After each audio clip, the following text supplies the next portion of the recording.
নমস্কার, কলকাতা টিভি ডিজিটালে আপনাদের সকলকে স্বাগত। একদিনের সাময়িক শক্তি কলকাতা পুরসভার ডেপুটি মেয়র অতীন ঘোষের।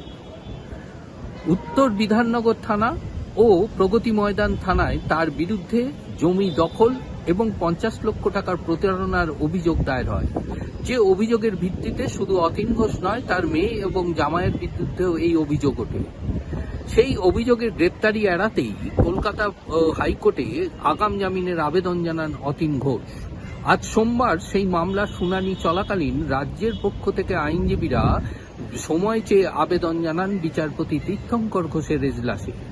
রাজ্যের আবেদনের প্রেক্ষিতে আজকে মামলার শুনানি মুলতবি হয়ে যায়, কিন্তু বিচারপতি তীর্থঙ্কর ঘোষ পরিষ্কার জানিয়ে দেন যে যতদিন পর্যন্ত এই মামলার শুনানি গ্রহণ করা না হচ্ছে ততদিন অতীন ঘোষকে গ্রেপ্তার করা যাবে না।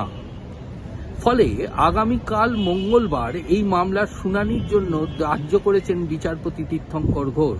ফলে আগামীকাল পর্যন্ত অতীন ঘোষের বিরুদ্ধে কোনো রকম গুরুত্বপূর্ণ পদক্ষেপ বা গ্রেপ্তারি করতে পারবে না পুলিশ।